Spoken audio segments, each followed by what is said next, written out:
Vous avez dit salle d'attente. J'ai seulement 2 points. L'hôpital de Jésus et deuxième point, le pavillon le plus problématique. Je considère que l'église, le monde, c'est l'hôpital de Jésus. Mais dans cet hôpital, il y a un pavillon. Le pavillon des fous. Alors, chaque chrétien doit se poser la question. Si je suis à l'hôpital de Jésus, toi tu es dans quel pavillon? Et dans le pavillon des fous là, il y a des névrosés et des psychotiques. Les névrosés sont conscients de leur folie. Les psychotiques ne sont même pas conscients de leur folie. C'est les plus malades.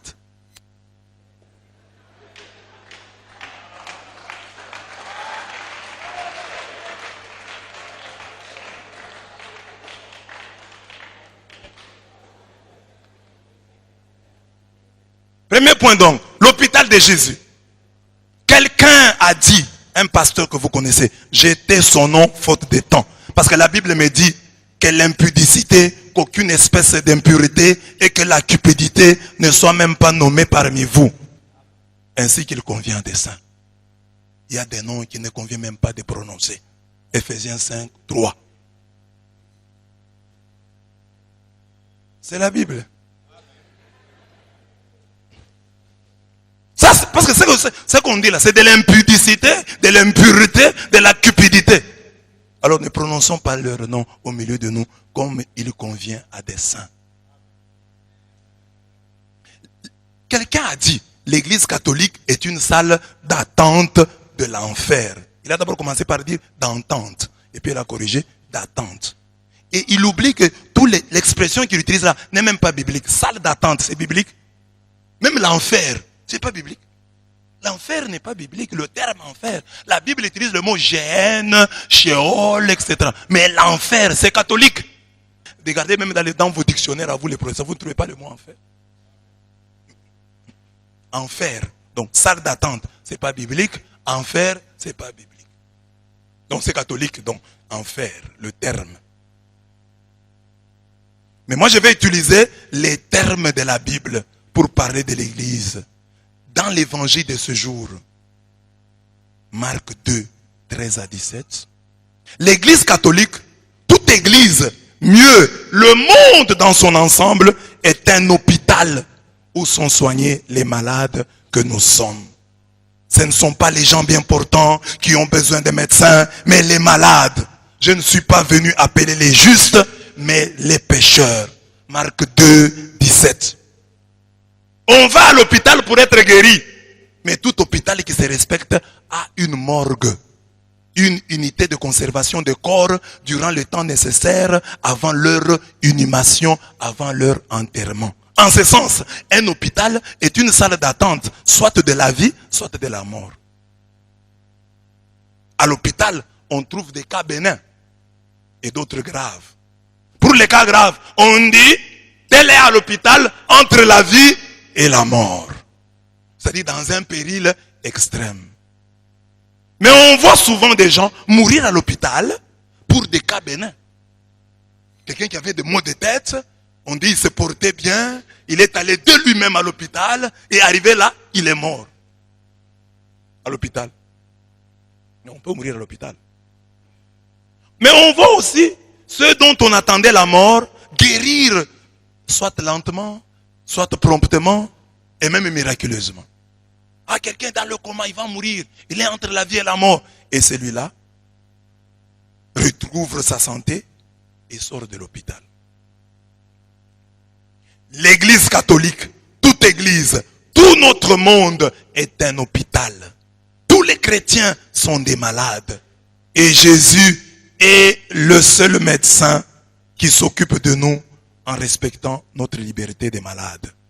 Apocalypse 3, 20, il dit, voici je me tiens à la porte et je frappe. Si quelqu'un entend ma voix et ouvre la porte, j'entrerai chez lui pour souper. Moi près de lui et lui près de moi. À cet hôpital, Jésus ne cesse de dire, j'ai mis devant toi la vie et la mort, la bénédiction et la malédiction. Choisis la vie afin que tu vives, toi et ta postérité, pour aimer l'Éternel ton Dieu, pour obéir à sa voix et pour t'attacher à lui. Car de cela dépendent ta vie et la prolongation de tes jours. Et c'est ainsi que tu pourras demeurer dans le pays que l'Éternel a juré de donner à tes pères, Abraham, Isaac et Jacob. Deutéronome 30, 19 à 20. Vous êtes dans l'église catholique, vous venez à la messe, vous savez bien que chaque jour, on vous propose toujours la vie et la mort. Cessez ceci, faites ceci, abandonnez le péché, faites le bien. Vous qui êtes là, catholiques aujourd'hui, vous les catholiques d'hier qui êtes partis, vous savez bien que c'est ce qu'on vous disait. Si vous avez oublié, souvenez-vous même des chants. Des chants qu'on exécutait à l'église catholique. C'était des chants qui vous appelaient à la conversion. Des chants d'amour. Vous avez chanté ça. Donc l'église vous montre le chemin. Jésus qui est là, le médecin, vous présente toujours la mort et la vie. Sur les murs de cet hôpital, que le monde, que l'église catholique, que le monde, que toute église, il est écrit: entrez par la porte étroite, car large est la porte, spacieux est le chemin qui mène à la perdition. Il y en a beaucoup qui entrent par là. Mais étroite est la porte, resserrez le chemin qui mène à la vie, et il y en a peu qui le trouvent. Matthieu 7, 13 à 14. Si quelqu'un prêche l'évangile en vérité, il doit prêcher ses paroles. Dans toutes les églises, ce n'est pas la majorité qui sera sauvée. Dans toutes les églises, il y a toujours une minorité. Un petit reste. Dans toutes les églises, la grande partie suit toujours le large chemin. Il n'y a qu'un petit reste qui suit le vrai chemin. Dans le monde entier, dans l'église catholique et dans toute église. C'est ça l'hôpital de Jésus. Dans cet hôpital, tous peuvent guérir, mais très peu guérissent vraiment. Suivant cette parole, il y a beaucoup d'appelés, mais peu d'élus. Et nous connaissons l'histoire. Au temps de Noé, combien de personnes furent sauvées? 8. Au temps de Sodome et Gomorrhe, combien de personnes furent sauvées? Si on prend la famille de Lot, 3. Lot, ses 2 filles. Sa femme est devenue colonne de sel.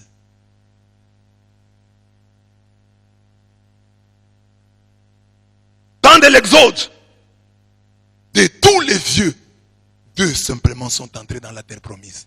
Josué et Caleb. C'est ça la Bible. Mais quand vous dites à vos fidèles que l'église catholique est la salle d'attente de l'enfer, ils se considèrent eux comme étant au ciel. Ils se disent, donc nous ici, nous sommes déjà au ciel.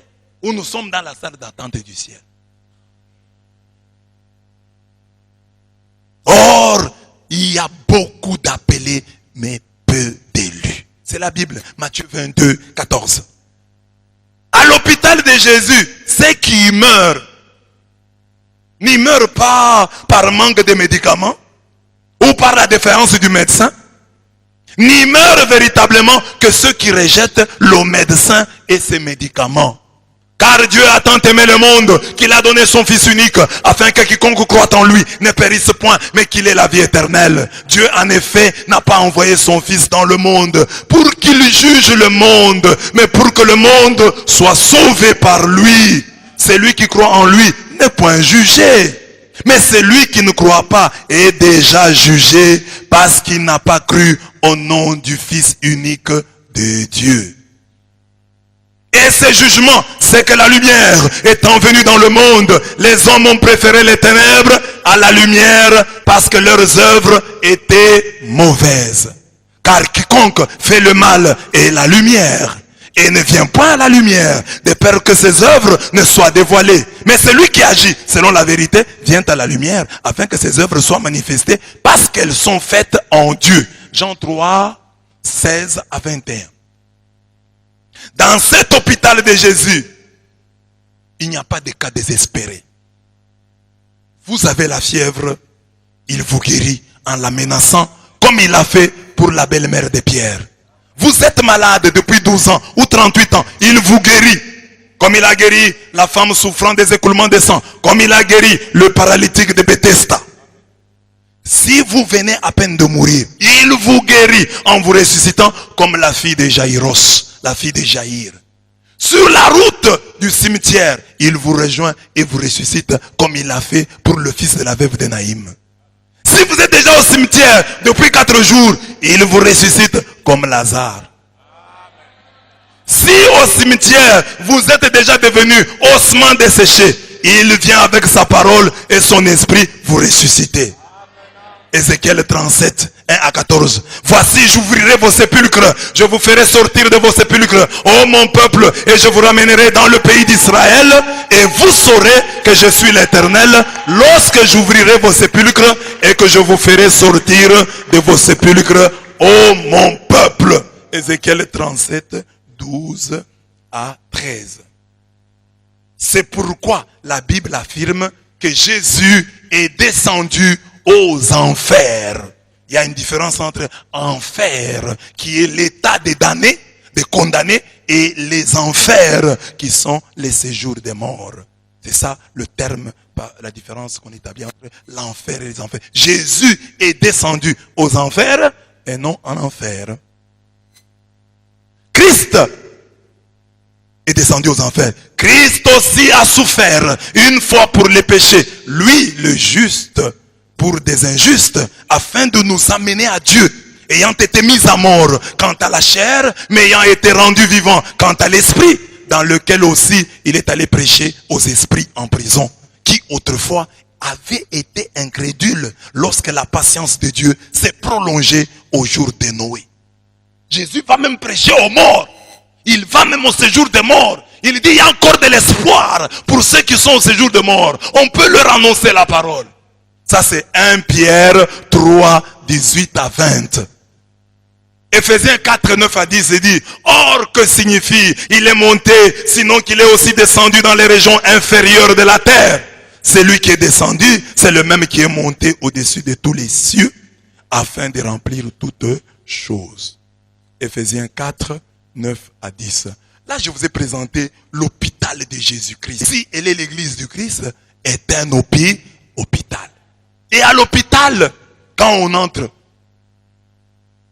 on a déjà préparé une morgue. Vous allez mourir. On vous met dans la morgue et puis après on vous enterre. Tout qu'on fait entrer là-bas, vous en sortez guéri. Vrai ou faux? C'est ça. Donc toute église est une salle d'attente. Soit de la mort, soit de la... Parce que l'église est un hôpital.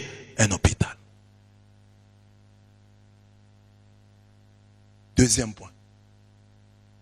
Le seul pavillon a problème. Dans cet hôpital de Jésus, il y a un seul pavillon à problème. C'est le pavillon des morgueurs. Les papillons, et en français c'est bien, hein, la morgue. C'est cette unité où on conserve les cadavres avant leur enterrement. Mais c'est aussi l'orgueil.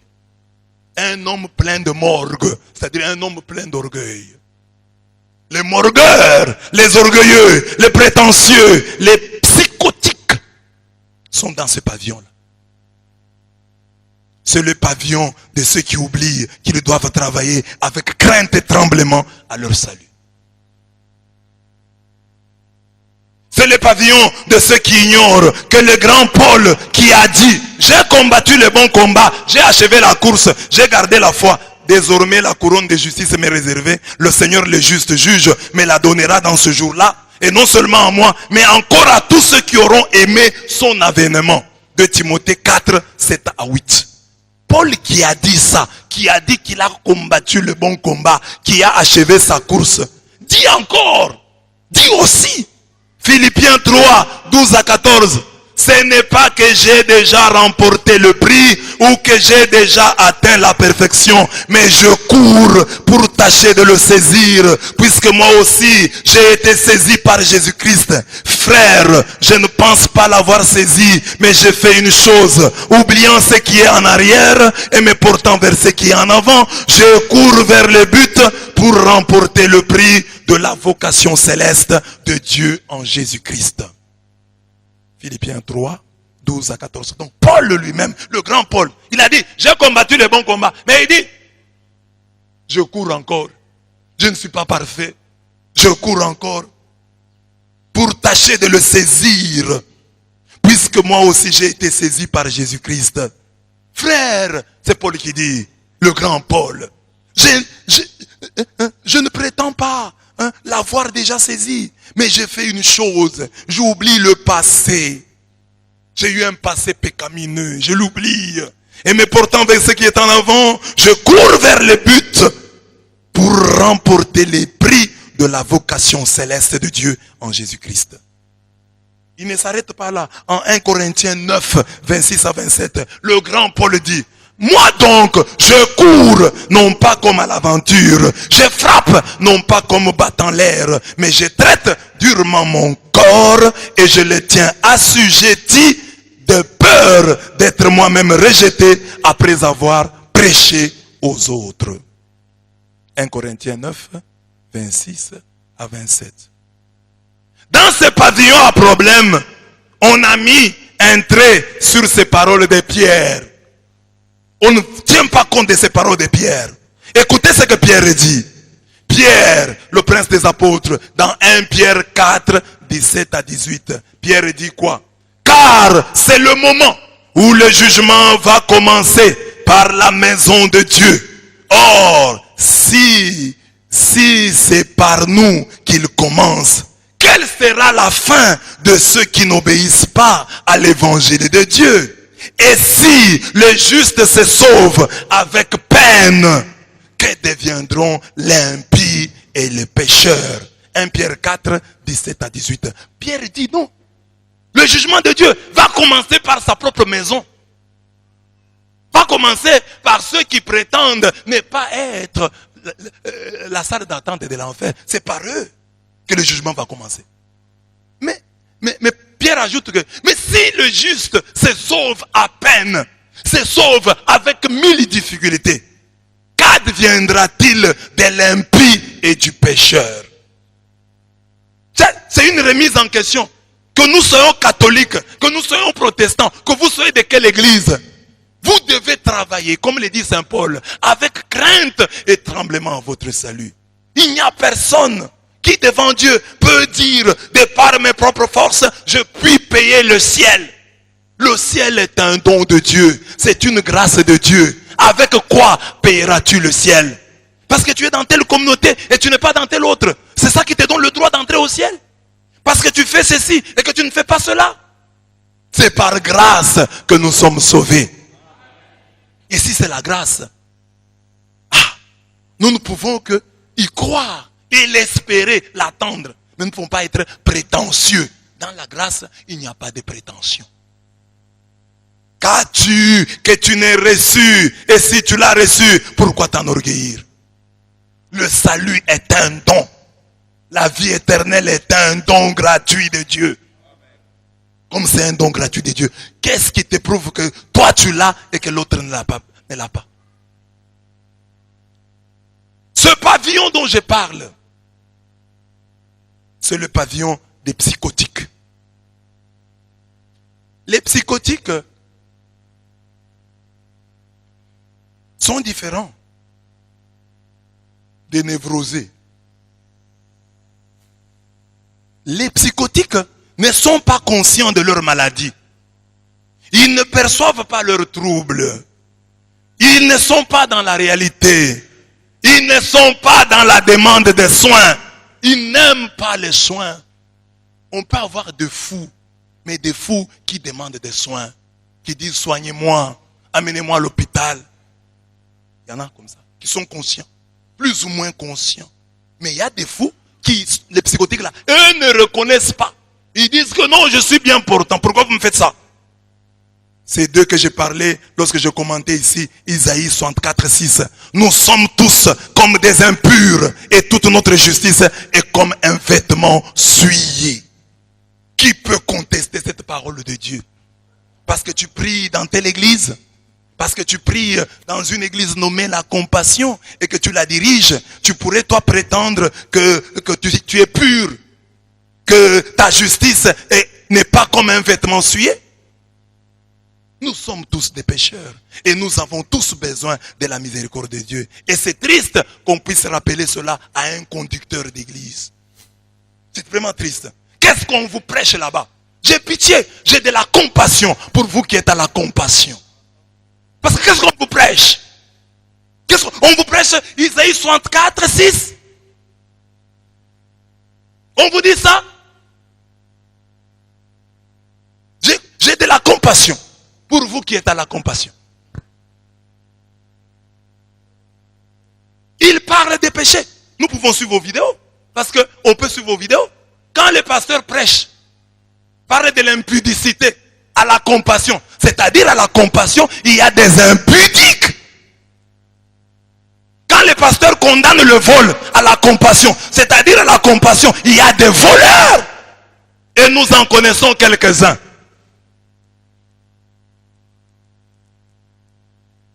Amen. Amen. Dans une église, lorsqu'on dit, on parle aux filles, vous sortez avec les maris d'autrui, c'est qu'il y a des filles dévergondées à la compassion. Parce que cet enseignement-là n'est pas donné dans une église catholique. Suivez tous les enseignements de ces pasteurs-là. Vous trouverez qu'ils condamnent le mal, parlant ces fidèles, parlant ces chrétiens de la compassion. Il leur dit, vous êtes des pécheurs. Si quelqu'un fait ça, il dira la discipline. Il sera sanctionné. Il ne parlait pas aux catholiques. Ce n'était pas dans une église catholique. Donc, à la compassion, il y a des pécheurs. À la compassion, il y a des malades, comme il y en a chez les catholiques. Nous sommes tous les chrétiens, nous sommes des malades. Et nous avons besoin du docteur Jésus. Mais nous, il y a malades et malades. Nous sommes quand même de bons malades. Nous sommes à la médecine interne, gynécologie, ophtalmologie,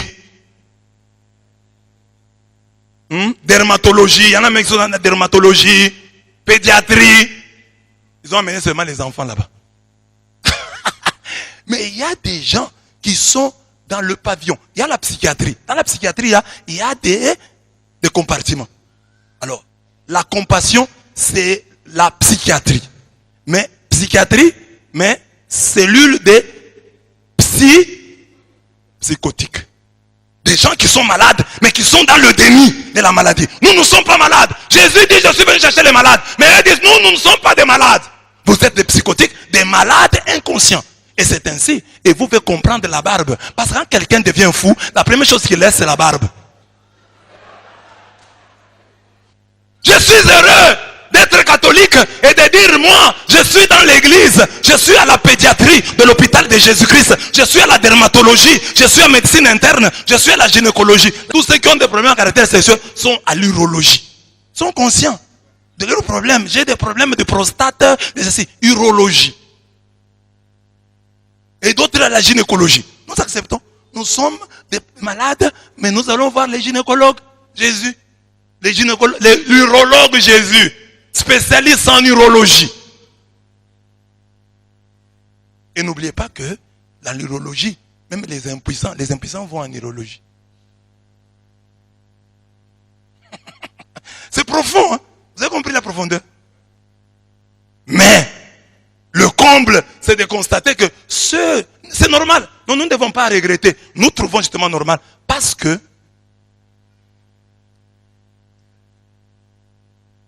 les vrais fous se moquent des gens normaux. Ils nous trouvent nous fous. Toi tu es à la gynécologie.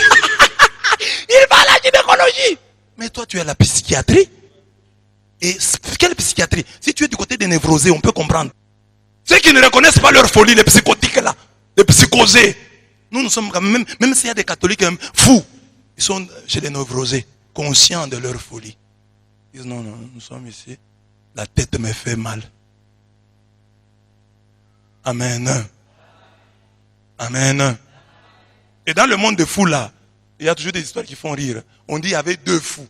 Hein? Donc deux fous qui étaient très fous. Alors on les soigne. Alors on fait test. On va voir s'ils sont guéris. Alors on met une piscine sans eau. On demande au premier. Saute, il y a de l'eau. Il saute dans l'eau. Mais il n'y avait pas d'eau. Il se blesse. Au deuxième, on demande, saute. Il refuse de sauter. Alors on croit qu'il est guéri. On lui demande après, pourquoi tu n'as pas sauté? Il dit, l'eau était sale.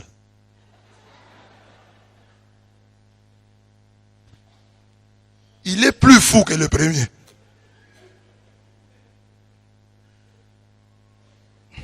Le premier croit qu'il y a de l'eau. Mais lui croit que l'eau est sale. Il a un plus.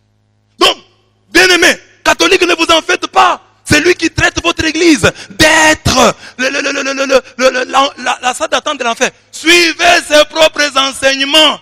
Il s'adresse à ses propres fidèles et il leur dit des choses. Quand il parle de la haine dans son assemblée, ce n'est pas la haine des catholiques.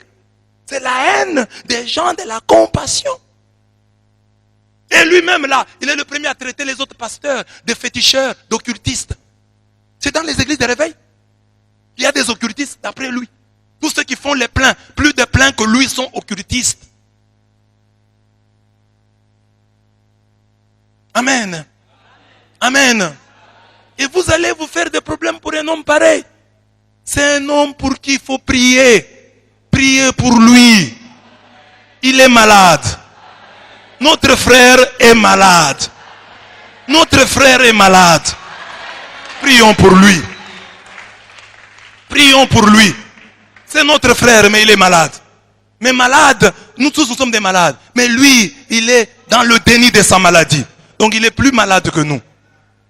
Si vous avez des maux de tête, vous amenez votre frère qui est fou, vous allez l'amener quand même à l'hôpital.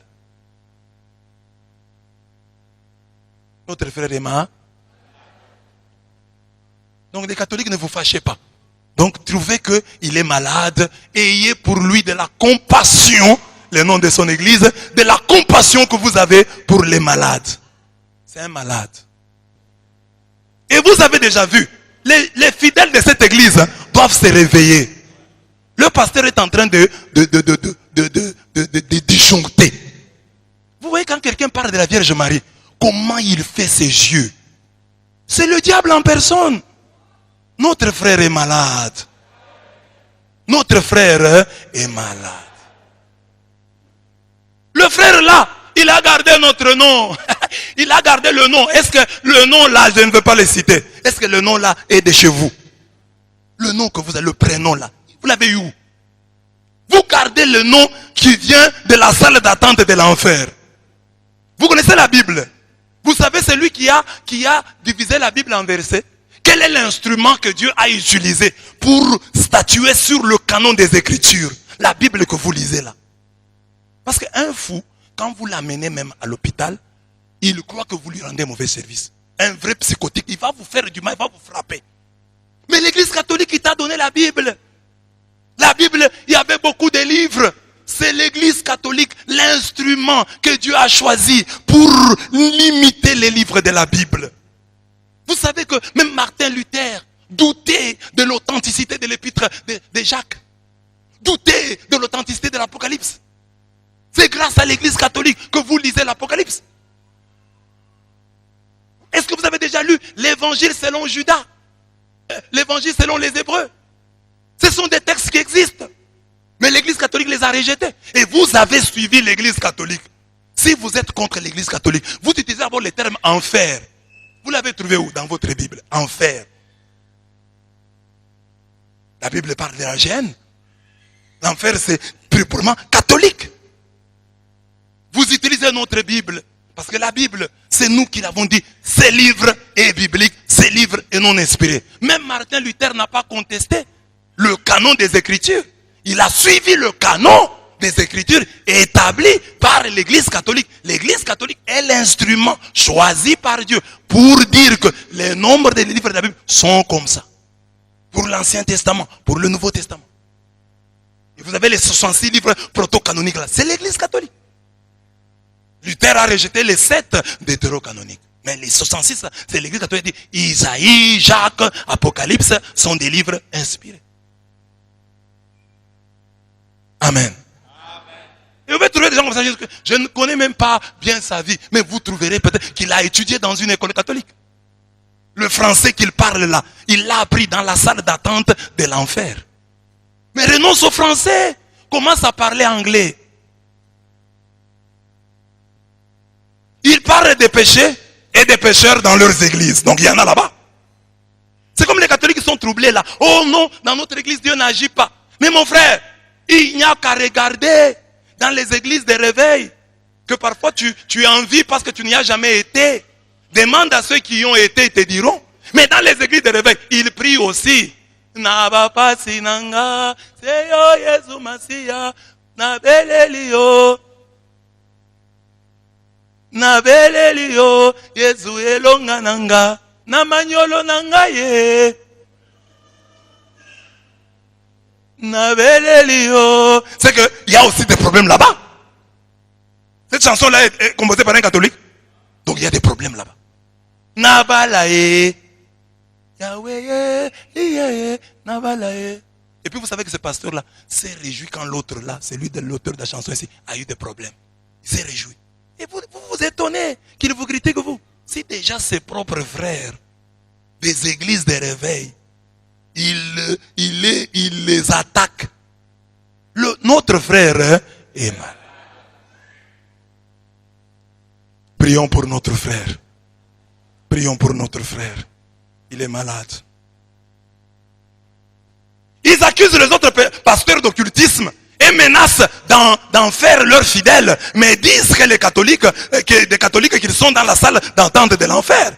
Ils se réjouissent lorsque d'autres pasteurs tombent et oublient que le jugement est sans miséricorde pour qui n'a pas fait miséricorde. La miséricorde se moque du jugement. Jacques 2,13. Catholiques, soyez miséricordieux. Catholiques, ne perdez pas vos repères parce que les autres font ça. J'ai dit ça pour vous réveiller. Prenez ça à cœur. Luttez pour avoir un bon cœur. C'est le plus important. Le reste, c'est rien. Amen. Car on vous jugera du jugement dont vous jugez et l'on vous mesurera avec la mesure dont vous mesurez. Pourquoi vois-tu la paille qui est dans l'œil de ton frère et n'aperçois-tu pas la poutre qui est dans ton œil? Ou comment peux-tu dire à ton frère, laisse-moi ôter une paille de ton œil, toi qui as une poutre dans le tien? Hypocrite, ôte premièrement la poutre de ton œil et alors tu verras comment ôter la paille de l'œil de ton frère. Quand tu t'attaques à l'église catholique, as-tu achevé de convertir le petit troupeau que Dieu t'a donné? Est-ce que tous les membres de la compassion ont-ils d'abord la compassion? Si toi-même qui as la tête de la compassion, tu n'en as pas. Notre frère est malade. Parce que le malade, il est malade, psychotique. Et le psychotique est dans le déni. Ce n'est pas une injure. C'est une approche. Matthieu 7, 2 à 5.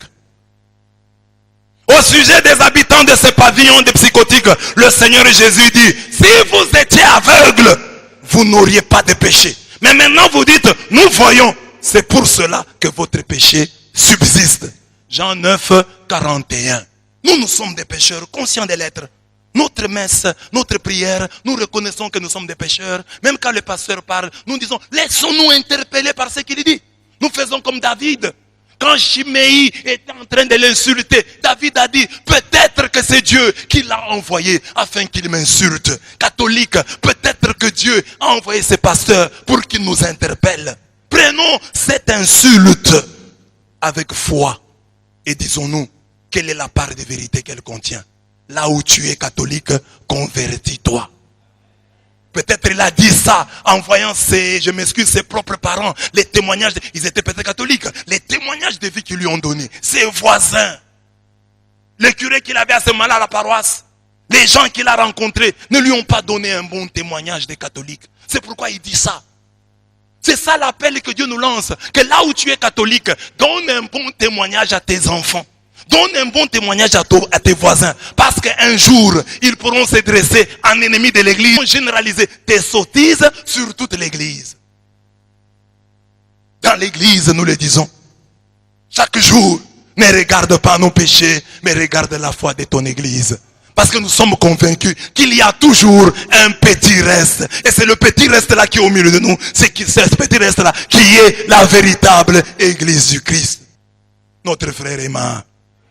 Parce qu'il ne comprend pas ces choses. Pourtant il lit la Bible, mais il ne comprend pas.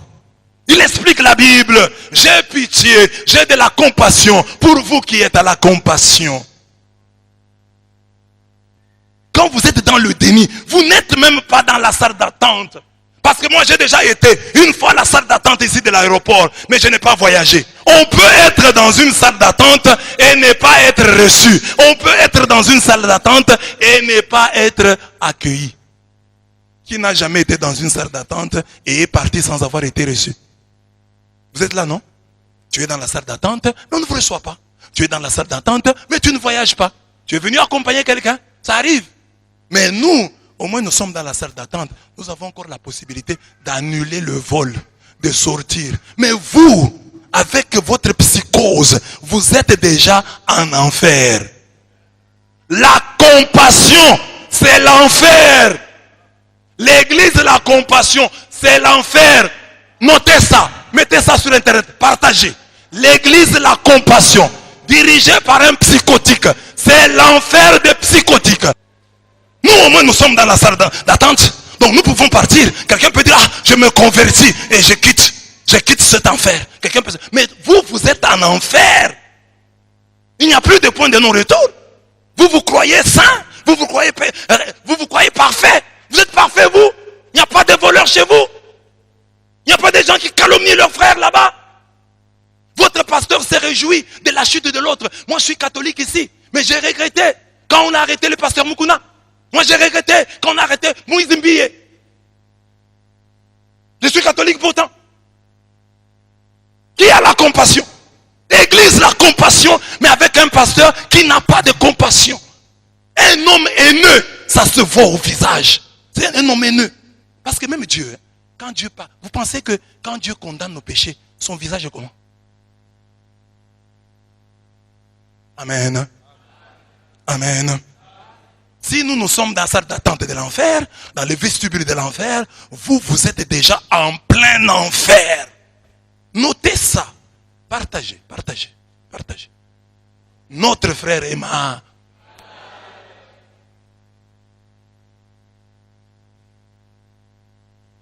Moi je suis resté plusieurs fois. Je suis allé m'accompagner des gens à l'aéroport. J'étais dans la salle d'attente. Je n'ai pas voyagé. Je suis allé une fois à l'aéroport. On a reporté le vol. Je suis rentré. Mais quand vous êtes déjà dans l'enfer, qu'est-ce qu'on peut faire pour vous? C'est fini. Mais lorsque vous êtes en enfer, vous y êtes. Un point, un trait. Il y a entre nous et vous, dira Abraham au mauvais riche de la parabole du pauvre Lazare. Le mauvais riche, on lui dira, il y a entre nous et vous un grand abîme, afin que ceux qui voudraient passer d'ici vers vous et de là vers nous ne puissent pas le faire. Luc 16, 26. Quand vous êtes en enfer, c'est fini. Vous êtes en enfer. Nous sommes dans la salle d'attente. Salle d'attente, quelqu'un peut partir. Quelqu'un peut ne pas être reçu. L'avion peut même décoller et les laisser. J'étais une fois à Paris avec mes amis. Nous sommes à la gare et nous allons prendre un café. Le train est parti et nous a laissé. Nous étions en train de causer. Le train est même parti, je suis resté. Donc dans la salle d'attente, vous pouvez rater même le train. C'est bien la salle d'attente, ça va encore. Mais eux sont en enfer parce qu'ils portent même un nom qu'ils ne vivent pas. L'église, la compassion. Quand vous regardez le pasteur là, il a de la compassion. Regardez seulement son visage et sa barbe. L'église, la compassion, c'est le kingakati spirituel.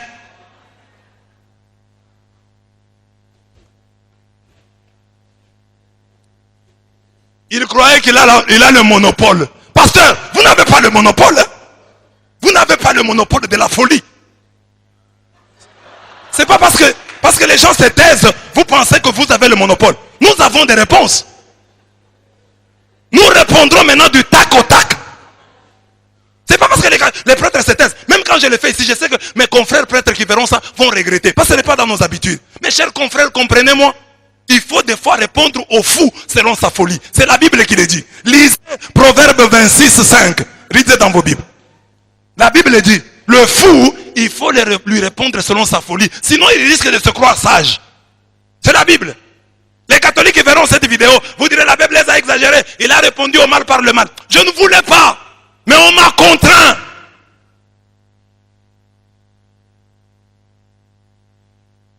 Proverbe 26, 5, qui a trouvé? Réponds à l'insensé selon sa folie, afin qu'il ne se regarde pas comme sage.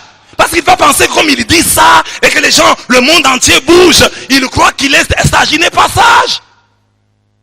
Nous t'avons répondu selon ta folie. Cher catholique, 2 Corinthiens 12, 11 me dit, j'ai été un insensé aussi, moi aussi pendant ces quelques minutes. Mais ce monsieur m'y a contraint. Si le grand Paul a été contraint à être insensé, que dire de moi, pauvre Kanda que je suis? Permettez-moi un peu de folie. 2 Corinthiens 12, 11.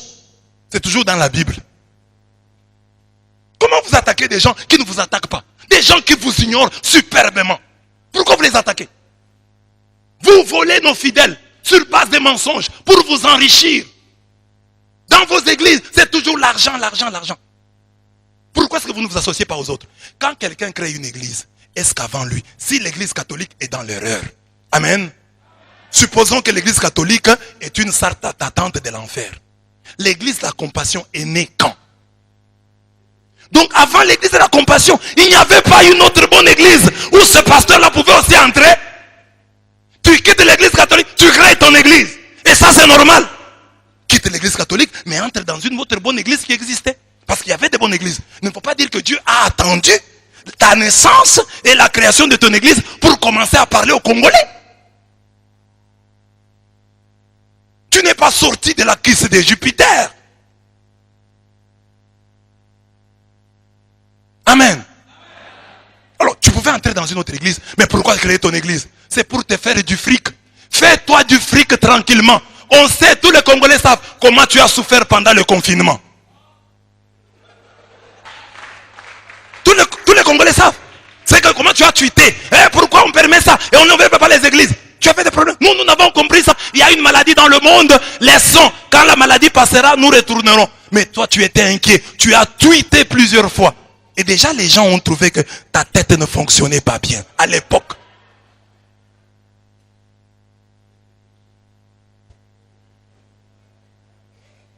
Tu n'as pas le monopole de la folie. Mais nous sommes des fous, mais dans la névrose. Nous sommes peut-être dans la névrose. Mais toi, tu es dans la psychose. Parce que nous sommes conscients. Voilà que j'ai dit ça et je me suis même excusé. Cher catholique, je m'excuse. Je n'aurais pas dû dire ça. Mais j'y ai été contraint. 2 Corinthiens 12, 11. Proverbe 26, 12. Lisez, je termine par là. Proverbe 26, 12. Si tu crois un homme qui se croit sage,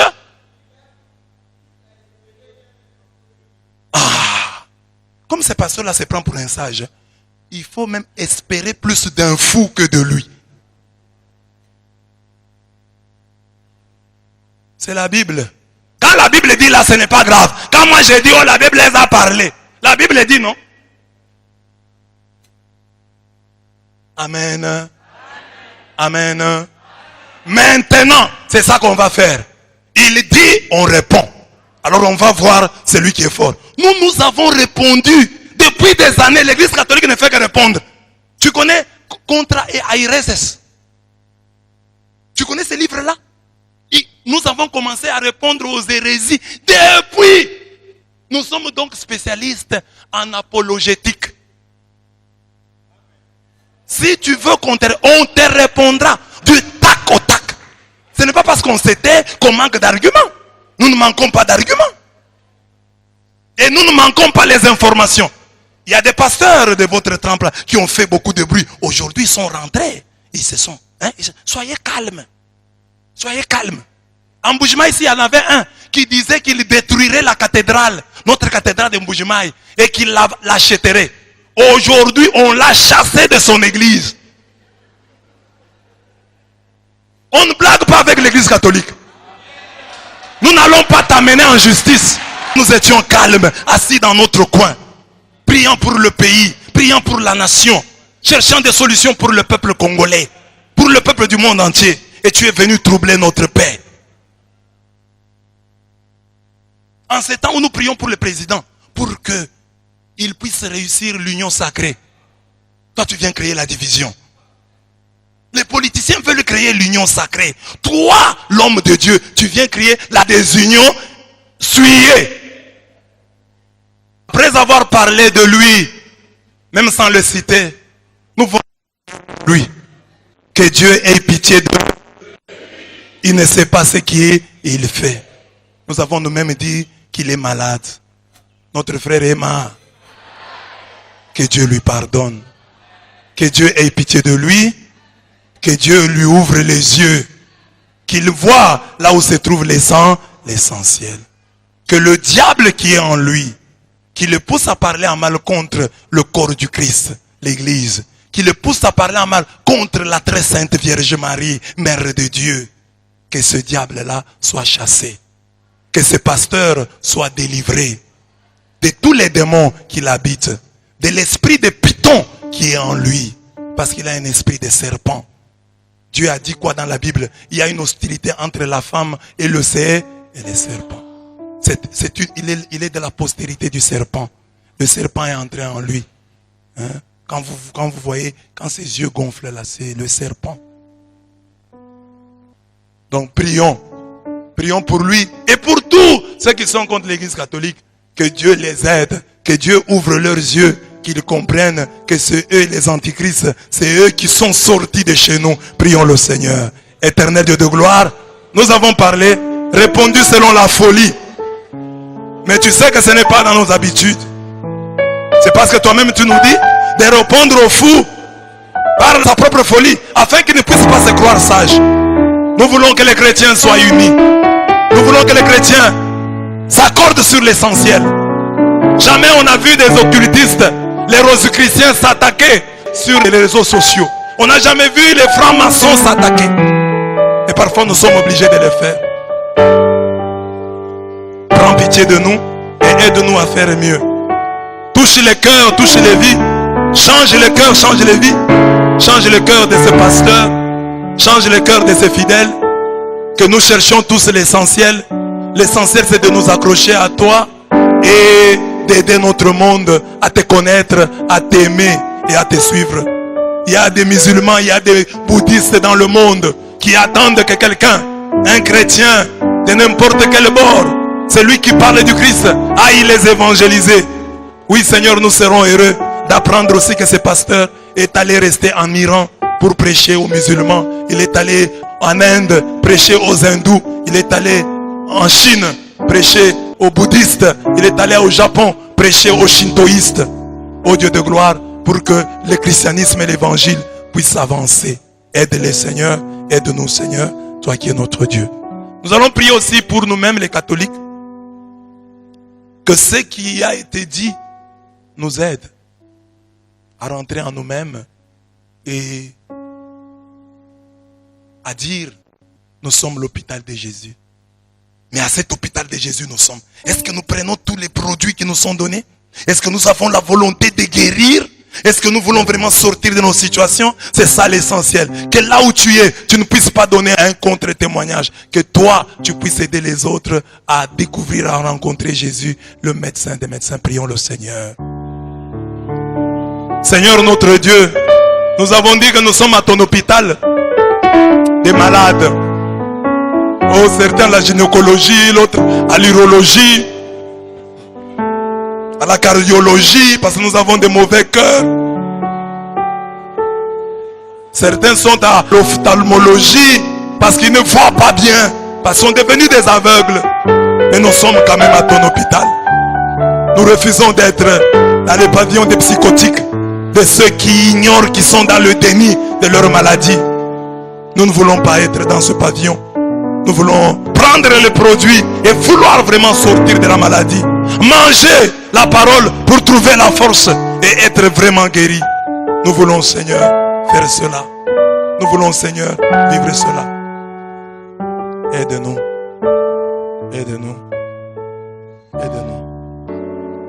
Écoute au Seigneur les supplications de ton Église en prière et de lui accorder tout ce qu'elle te demande d'un cœur plein de foi. Par Jésus le Christ notre Seigneur. Amen.